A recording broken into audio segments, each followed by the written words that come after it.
सोचिए, क्या हो जब एक विशालकाय पैसेंजर प्लेन अटलांटिक महासागर के ठीक ऊपर अपने दोनों इंजन खो दे।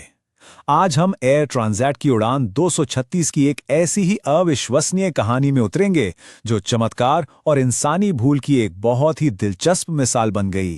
जरा सोचिए इस मंजर के बारे में। 200 टन का एक एयरबस A330 अब सिर्फ एक भारी भरकम ग्लाइडर है। इंजन्स बिल्कुल खामोश हैं और नीचे नीचे बस अंधेरा है और अटलांटिक का बर्फीला ठंडा पानी। यही हकीकत थी उड़ान 236 की। और उस खामोश विमान में 306 जिंदगियां थी। हर एक इंसान की किस्मत अब बस 2 पायलटों के हाथ में थी, जो उस घने अंधेरे में उम्मीद की कोई एक किरण ढूंढ रहे थे। तो ये सब शुरू हुआ 24 अगस्त 2001 की एक बिल्कुल आम रात को। एयर ट्रांजैट की उड़ान 236 टोरंटो से लिस्बन के लिए उड़ी। पहली नजर में यह किसी भी दूसरी ट्रांस अटलांटिक फ्लाइट जैसी ही लग रही थी। यात्री अपनी सीटों पर आराम से सो रहे थे। उन्हें इस बात का जरा भी अंदाजा नहीं था कि उनके पैरों के ठीक नीचे विमान की नसों में एक जानलेवा रिसाव शुरू हो चुका था। कॉकपिट में बहुत जल्द कुछ ऐसे अलार्म बजने वाले थे जो इस उड़ान को हमेशा के लिए इतिहास में दर्ज करने वाले थे। अब इस पूरी आपदा की असली वजह को समझने के लिए हमें कहानी में 9 दिन पीछे जाना होगा। एक मेंटेनेंस की गलती ने एक टिक टिक करते टाइम बॉम्ब को सेट कर दिया था। सब कुछ 9 दिन पहले शुरू हुआ। मेंटेनेंस टीम को राइट इंजन के तेल में धातु के छोटे छोटे टुकड़े मिले। ये एक पक्का संकेत था कि इंजन अंदर से खराब हो रहा है, तो इंजन बदलना ही एकमात्र रास्ता था। और इसी अदला बदली में हुई एक छोटी सी गलती ने इस पूरी आपदा की नींव रख दी थी। प्रॉब्लम की जड़ एक बहुत ही मामूली सी गड़बड़ी थी। जो नया इंजन रोल्स रॉयस से आया था वो थोड़ा अलग मॉडल का था, तो मैकेनिकों ने गलती से एक नए डिजाइन की फ्यूल लाइन को पुराने डिजाइन की हाइड्रोलिक लाइन के बहुत करीब लगा दिया। ये दोनों पाइप्स एक दूसरे से बस कुछ मिलीमीटर की दूरी पर थे और उड़ान के दौरान वाइब्रेशन की वजह से आपस में रगड़ने लगे। लेकिन ये सिर्फ एक मैकेनिक की गलती नहीं थी। ये जिसे हम स्विस चीज मॉडल कहते हैं, उसका एक सटीक उदाहरण था।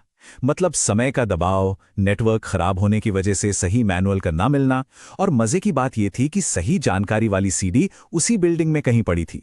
ऐसी कई छोटी छोटी चूकों ने मिलकर एक बड़ी आपदा का रास्ता तैयार कर दिया था। तो अब वापस चलते हैं उस उड़ान पर जो अटलांटिक के ऊपर उड़ रही है।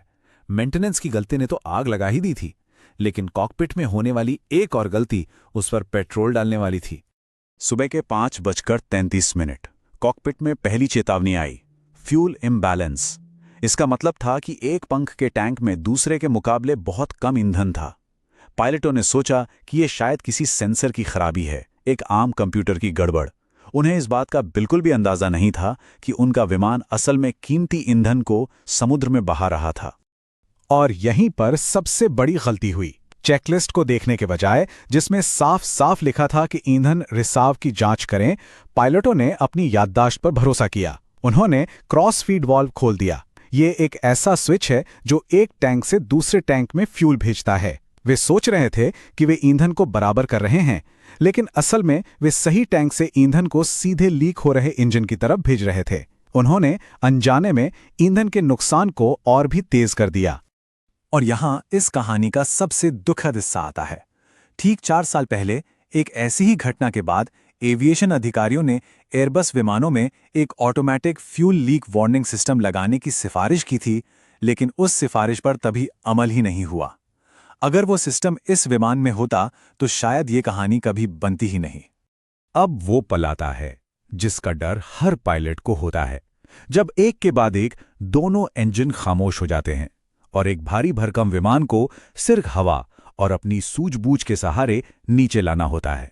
पहले दाहिना इंजन बंद हुआ और ठीक 13 मिनट बाद बायां इंजन भी शांत हो गया। केबिन में अंधेरा छा गया और एक डरावनी खामोशी फैल गई। 306 लोगों से भरा हवाई जहाज अब सचमुच में एक ग्लाइडर था। उनके पास केवल एक ही मौका था, अज़ोरेस द्वीप समूह पर एक मिलिट्री एयरबेस जो 144 किलोमीटर दूर था। सवाल यह था कि क्या बिना इंजन वाला एक विशालकाय विमान इतनी दूर तक ग्लाइड कर सकता है? गणित तो उनके खिलाफ था। अगले 19 मिनटों के लिए उड़ान 336 ने इतिहास रच दिया। ये कमर्शियल जेट की अब तक की सबसे लंबी बिना इंजन वाली उड़ान थी। ये 19 मिनट का एक ऐसा सफर था जो शायद वहां बैठे लोगों के लिए सदियों जैसा लंबा लगा होगा। केबिन के अंदर डर अपने चरम पर था। क्रू ने यात्रियों को पानी में उतरने यानी डिचिंग के लिए तैयार रहने को कहा।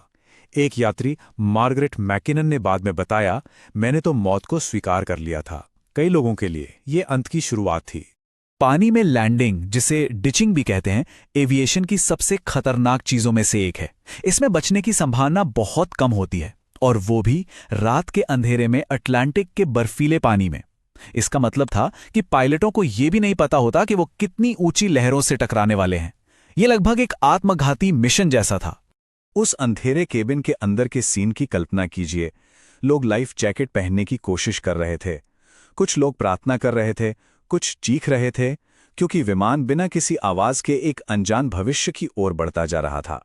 तो चलिए अब देखते हैं उस नाटकीय लैंडिंग को, सभी के बचने की कहानी और उस पायलट के बारे में वो चौंकाने वाला खुलासा जिसे दुनिया एक हीरो मान रही थी। सुबह 6:45 पर रनवे दिखाई दिया। विमान बहुत तेज रफ्तार से नीचे आया। लैंडिंग इतनी जोरदार थी कि 8 टायर फट गए, लेकिन पायलट रॉबर्ट पिचेट ने किसी तरह विमान को रनवे पे बनाए रखा। और फिर एक चमत्कार हुआ। विमान पर सवार सभी 306 लोग सुरक्षित थे। कैप्टन रॉबर्ट पिचेट को एक हीरो के तौर पर देखा जा रहा था। लेकिन इस घटना के कुछ ही दिनों बाद कहानी में एक बहुत ही चौंकाने वाला मोड़ आया। पता चला कि जिस हीरो पायलट कैप्टन पिचेट की इतनी तारीफ हो रही थी, वो ड्रग्स की तस्करी के आरोप में जेल जा चुका था। इस खुलासे ने सबको हैरान कर दिया। इस बीच एयर ट्रांसैट पर कैनेडियन एविएशन हिस्ट्री का सबसे बड़ा जुर्माना लगाया गया और यात्रियों ने कंपनी पर गंभीर मानसिक आघात पहुंचाने का आरोप लगाते हुए केस कर दिया। तो आखिर में ये कहानी हमें एक बहुत ही गहरे सवाल पर लाकर छोड़ देती है। क्या किसी इंसान के अतीत की गलतियां उसके आज की बहादुरी को कम कर सकती हैं? कैप्टन पिचेट की कहानी हमें यह सोचने पर मजबूर करती है कि असल में एक हीरो को क्या चीज परिभाषित करती है, उसका अतीत या मुश्किल समय में उसके काम